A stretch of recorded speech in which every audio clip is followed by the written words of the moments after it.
Hills of Success is a series that promotes money matters to smart women. During each episode, Zenelia Harris will share money lessons that debunk the typical messaging you hear around women and money. So if you want to gain valuable money tips wrapped around professional advice to help you navigate your personal money and professional journey, tune in to Hills of Success. Hello, I would like to welcome you to Hills of Success, a Finance in Stilettos podcast series. I'm Zenelia Harris, author of the book Finance in Stilettos, Money Matters for the Well-Heeled Woman, certified financial planner, former member of the CNBC Financial Advisor Council, and president of Harris & Harris Wealth Management Group, a firm focused on the financial success of professional women who are going through various life transitions such as job change, marriage, widowhood, or retirement.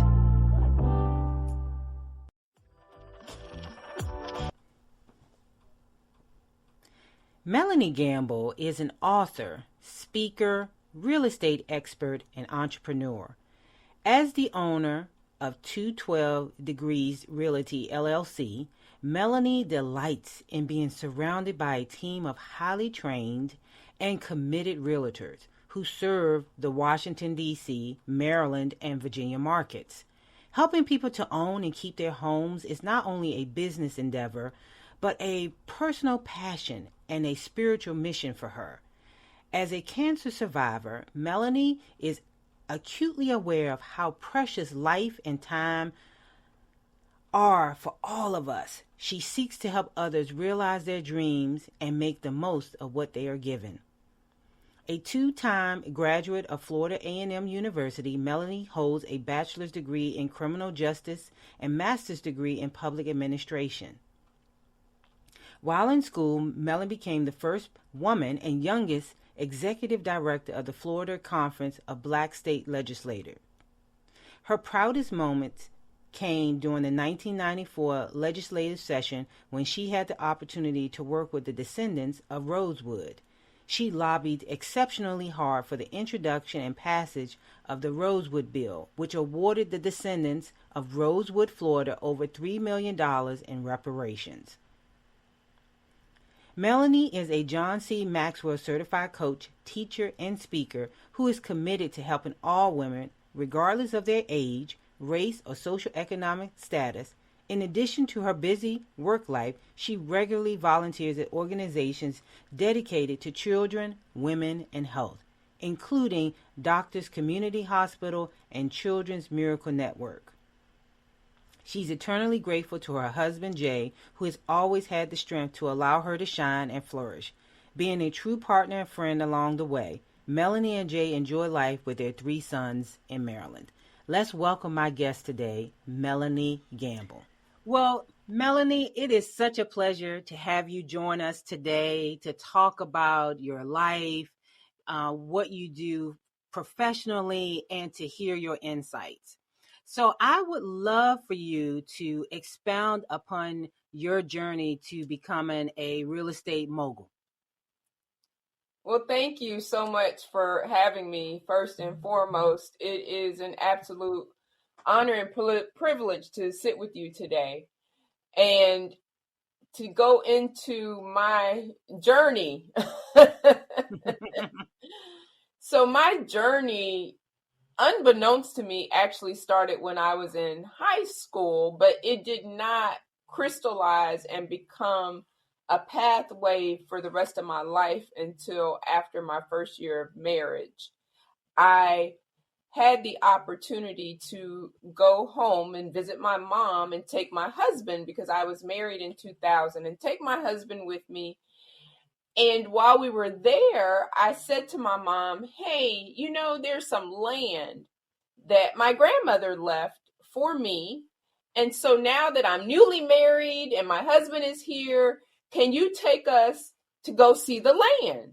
So I just want him to see where it is. And, by the way, we can start paying the taxes, because this was land that I inherited. And so there's nothing owed on it. It was just a matter of us being able to keep the taxes up. And so my Mm-hmm. mom was like, oh, yeah, sure, no problem. So we drive, we look at the land, and I'm getting so excited, Zanelia, because while at that point I knew very, very little about real estate, but what I did know was that the land was near water. Mm-hmm. And that there were construction signs all around where they were building homes. Now, remember, this was in 2000, and in 2000, no, two, no, I'm sorry, 2001 in Alabama, these houses were going for $500,000. Wow. And my land was right there. So I was just so excited. And when we were getting ready to leave, my husband and I say to my mom, please don't forget, go get the tax bill so that we can start paying the taxes. And my mom's like, oh, yeah, let me go grab it. And she comes back and hands it to me. And Zanelia, when I go through the tax bill, there's a note in there saying that the taxes were delinquent. Okay. And there was one of those little, like warning Yes. signs that if you don't pay by a certain time, well, guess what? All of those dates had expired. Wow. So this was on a Sunday. Right. So I'm on the plane and I'm anxious because I can't call anybody until Monday morning. First thing I do before I do anything Monday morning is I call down to the Baldwin County tax assessor's office to say, hey, do you guys have a redemption policy, or what is the deal? Because I just learned that some land that I inherited may have been sold at a tax sale. And the guy looks it up for me and he comes back and he said, yes, ma'am, it is sold. And no, we do not have redemption. There's absolutely nothing you can do about it. Wow. And I say, can you at least tell me how much it sold for? He said, yes, ma'am, it sold for the $1,000 that was owed. Wow. Oh my God. Wow. So needless to say, that sent me down a rabbit hole because I'm like, if that can happen right here in little old Daphne, Alabama, where else Yes. is that happening?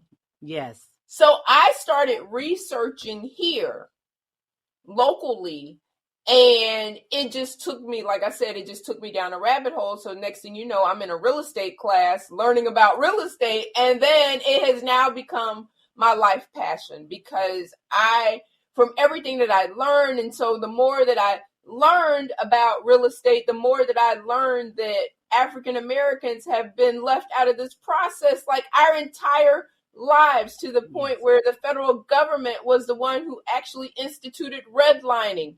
People don't realize that, but that was actually a policy from the Federal Housing Administration. Yes.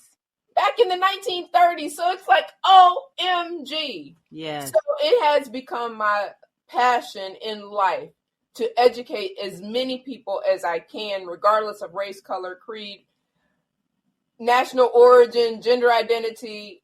It does not matter. I want to educate whomever about real estate and the wealth building opportunity it provides. Yes.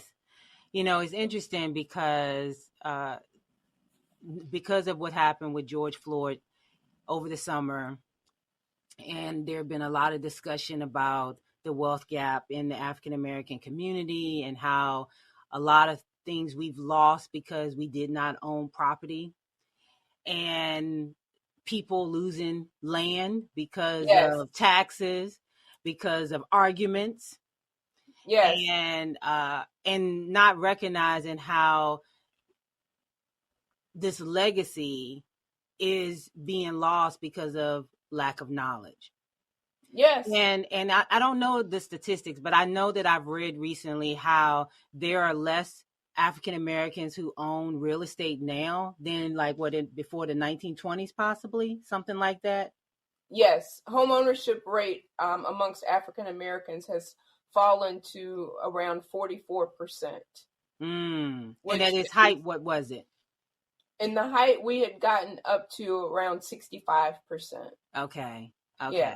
But when you contrast that to white Americans, their home ownership rate is at 74%. So there's a 30% gap just in home ownership. Right. And of course, we're not even talking about the wealth accumulation and our net worth.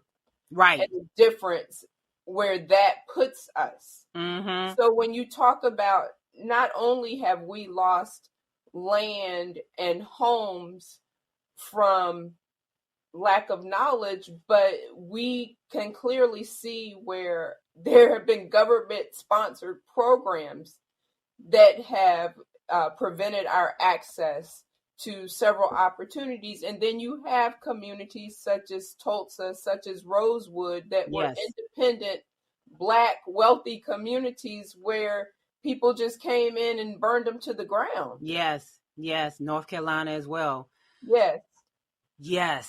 So one of the things that kind of became clear to me over the summer, and another connection that was made to me about the whole wealth creation, and I want you to talk about that as well, was realizing that if you're going to start a business, that owning property helps in solidifying your finances when it comes to getting access to capital. Absolutely. And the importance of understanding that, because they're not going to give you a loan if they can't attach a lien to something. So people who are in service businesses, such as myself, we may not own commercial real estate because technically we don't need to. Right. But if you're going to try to expand your business, then the first thing that they're going to look at is, do you have property? And is there equity in that property? So not only did redlining prevent us from living in certain places, but it also continued, and it still continues. Black communities still continue to experience where our housing values are depreciated. And it could be the same property and worth so much more if it was placed in another community or another county that was not Black and brown. Absolutely. Yeah. We're dealing with an issue in Prince George's County right now, as we speak, regarding appraisals.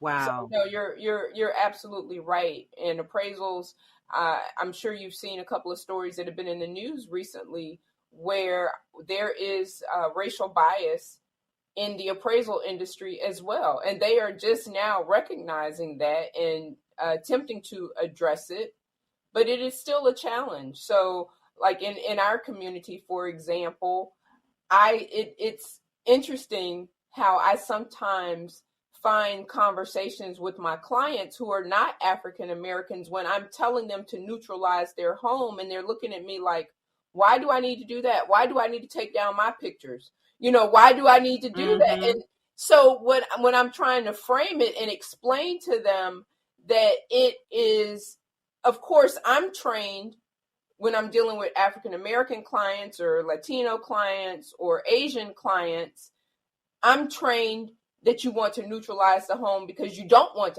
for anyone to have bias, especially the appraiser. Exactly. Or the purchaser.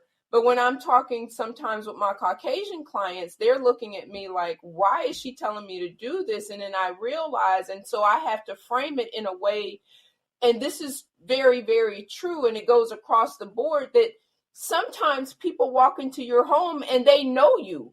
And so they don't want to buy it just because they know you. Right. So I'm saying to them, you know what? It does not matter. At the end of the day, you want to neutralize your home because you want the next person to be able to envision themselves in this property. You want them to get in the mindset that this is their house. You don't want them to be so engrossed in, oh, who's this little girl, or Right. looking at all of the beautiful pictures that you have hung and how you have personalized the home. And that's why a lot of times you'll hear people, when they're looking to stage your home, they tell you to be as neutral as possible. Sometimes people, when you live in your home, living in your home is different than selling your home. Yes.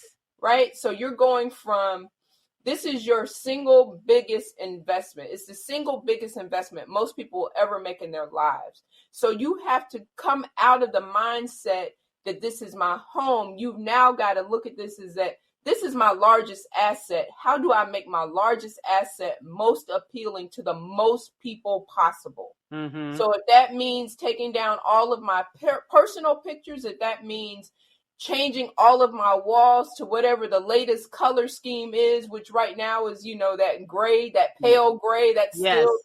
that's the color scheme now. But, whatever it may be, then that's what you need to do, because now this is your single largest asset. Right. So talk to us and share how real estate has been in the past and can be used to build or be the foundational building block for wealth. Yeah, so look at this market that we're in now.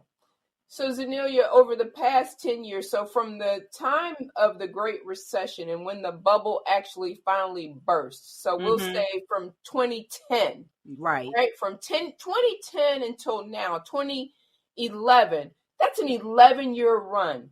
So almost the same trajectory as the stock market, right? So we know that the stock market crashed, and then it has just been on this incredible tear. Right. And so if you have been invested in it, you're now seeing the dividends. Yes. So communities that were greatly impacted with the recession, and this was throughout the country, you have some communities that lost value like almost up to 50%. They just saw their home values plummet. Some of those communities now, they are finally coming back, and they're either at par with where they bought, or they actually can realize some equity on top of everything that they've invested. So what we're seeing right now today is we're seeing such an incredible, I believe, a housing bubble.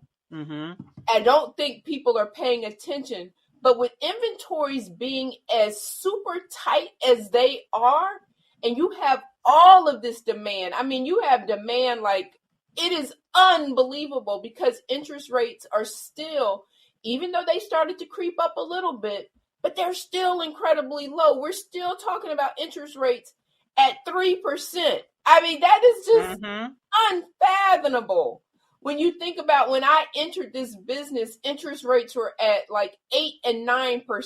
So to be at 3% is just mind blowing, and so I just tell people that absolutely owning a piece of property, we know that historically it is an asset and it will increase in value over time. And so if you have purchased a property in 2010, I guarantee you, does not matter what corner of the country you're in, 9 times out of 10, you have equity sitting in your home right now that, from what we've seen with our new environment, remote, people can move anywhere. So you have seen over the past year, people realizing, oh my God, I don't have to continue to stay in this house. I've actually gotten some equity. I can actually move to the beach. I've always wanted to live on the beach. So imagine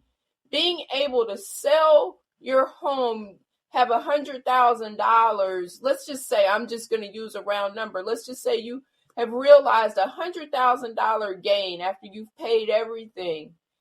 Can you now take that money and invest part of it and then go buy something somewhere else? And can you now create like a life that you've dreamed about? Some people can do that. Right. So do you have a preference when, for those who are thinking about building wealth around real estate and owning rental, and or looking at building wealth by doing rentals? So do you have a preference around it being permanent rental versus it being like vacation rental? Like, do you see that there's a difference in the commitment as a owner to either one, or do you have a preference for either one that you would recommend to your clients? I think it really depends on their lifestyle and their risk tolerance.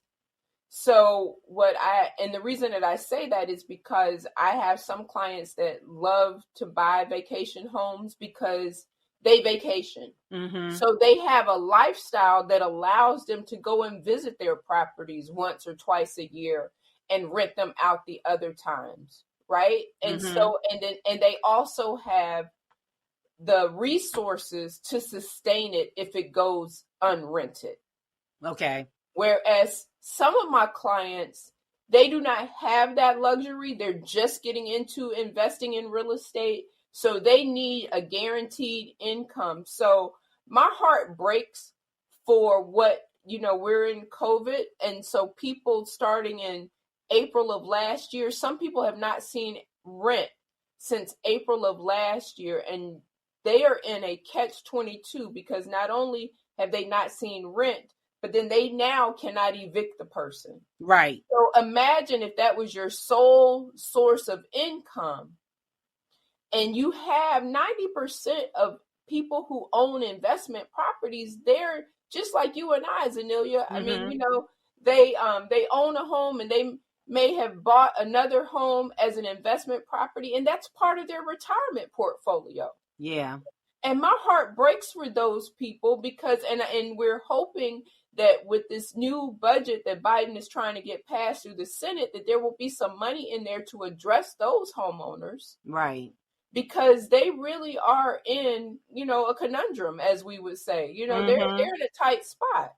Mm. And so for those people who historically have said, I don't want to deal with people who receive housing vouchers, they're now starting to change their tune. Right. Because my clients, and I have a young lady, and I tell you, she said she sings my praises, and she's giving me all kind of testimonials because I had to talk her into. She owns a house in DC, Mm-hmm. and there's a program in DC that is a rapid rehousing program. So even though it's not a voucher per se as we think of, we call it quote unquote Section 8, but it's still a government sponsored program. Mm-hmm. But I told her, I said, look, they do a really good job with screening their candidates, and they're mostly women. Right. And just give it a try. Just give it a try.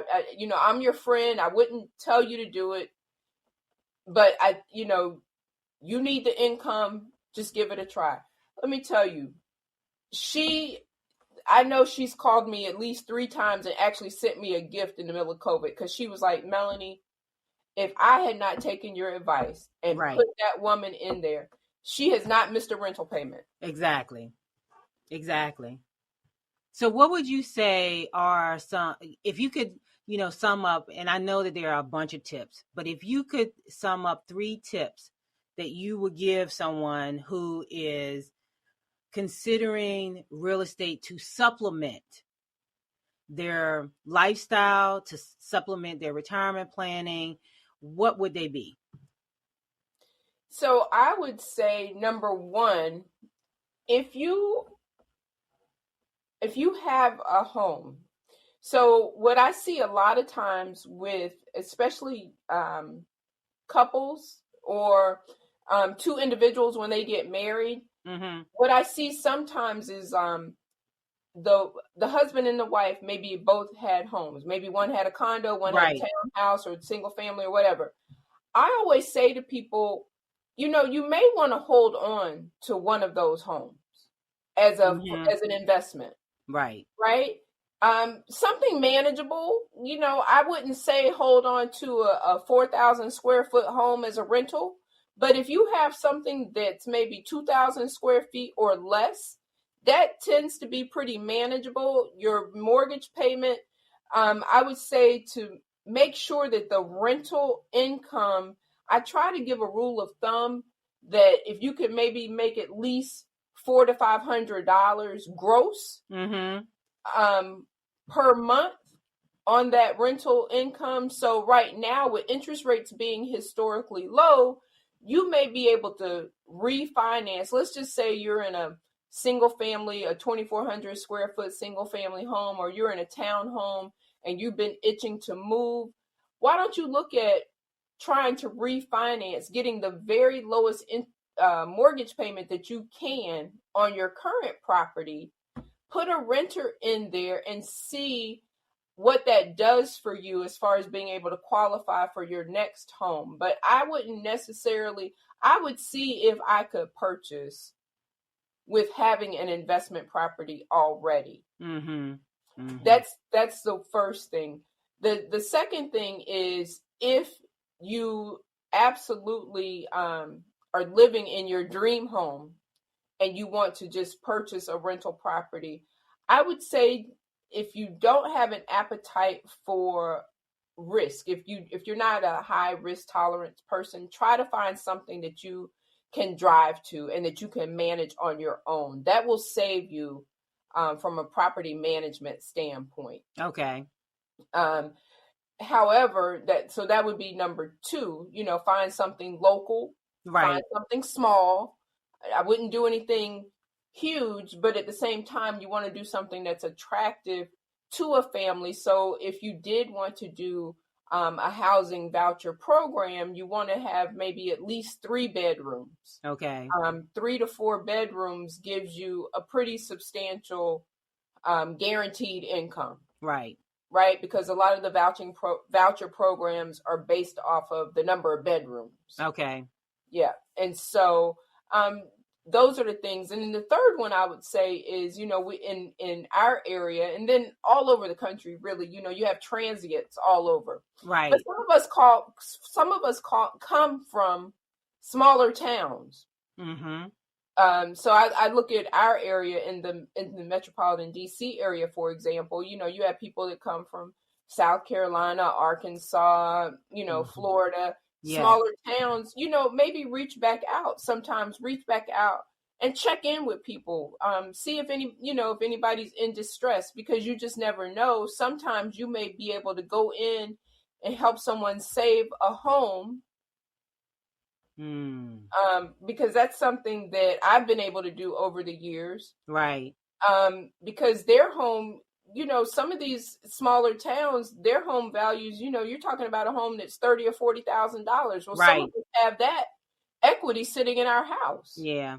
So you could take that, pay off that person's home, and now that's a built-in revenue, stream right there. Right. So are you saying like for you to go in and like purchase the home from them and give them the cash?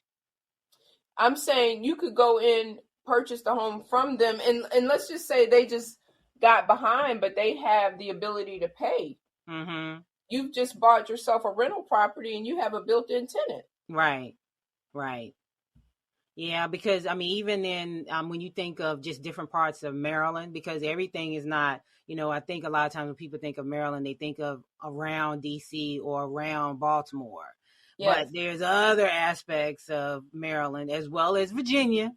Yes. People tend to think of Northern Virginia as like, Virginia is huge. Yes.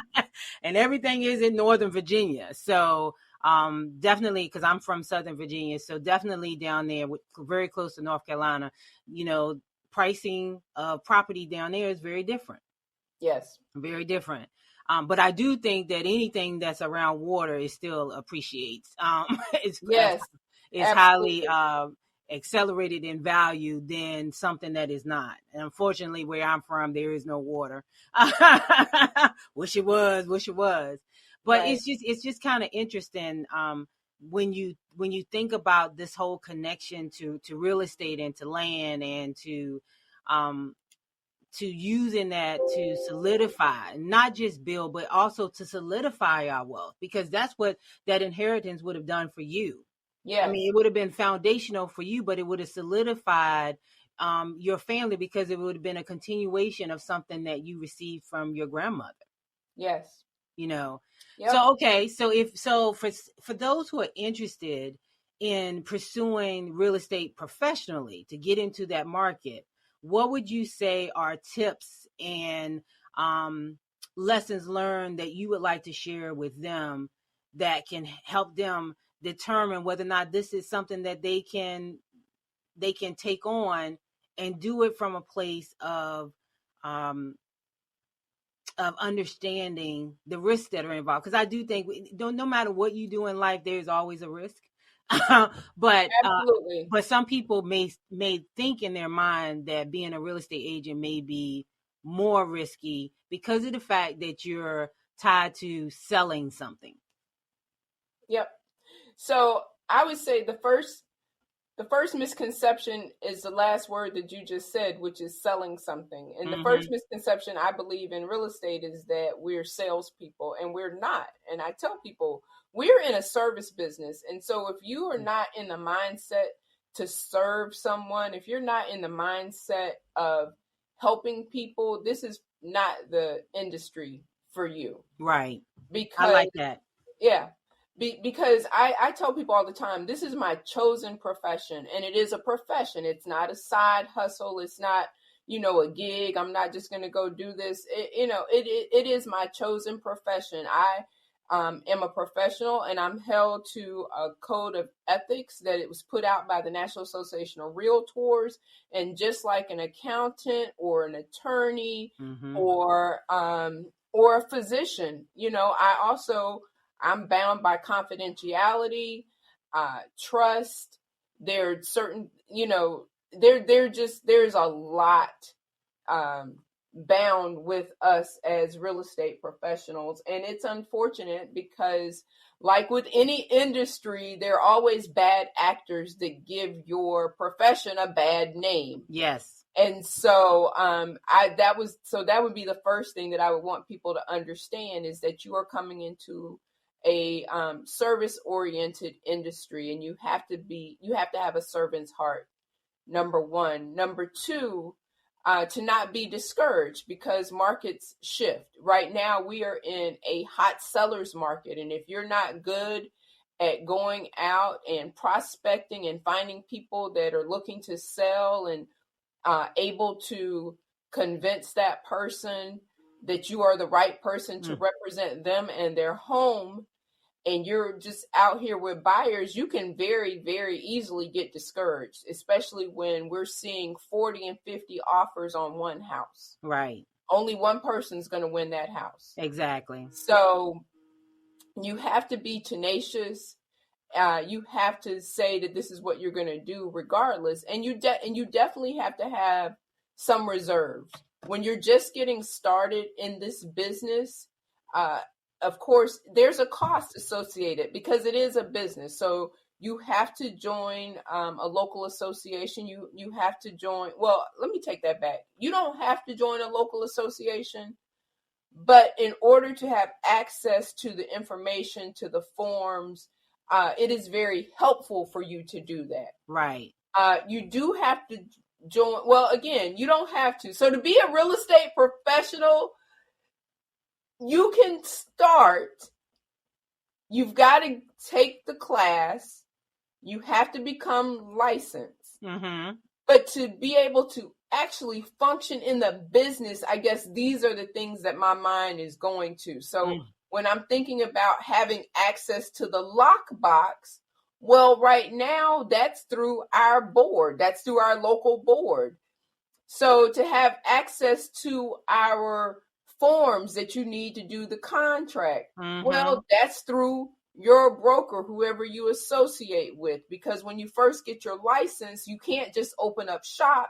You have to go and affiliate with a broker. So if you affiliate with a brokerage that is a part of the National Association of Realtors, then yes, you are required to join as well. If your broker is affiliated, you have to be affiliated.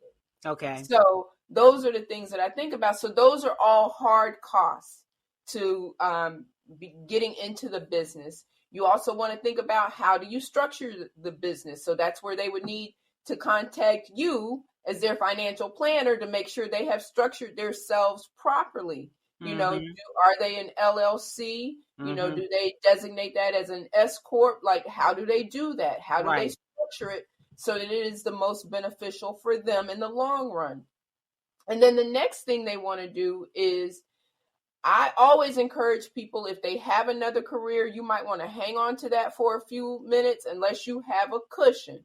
Right. Because even if you come out of the gate running and you have clients lined up, it's going to take you every bit of 30 to 45 to maybe 60 days before you actually see a paycheck. Right.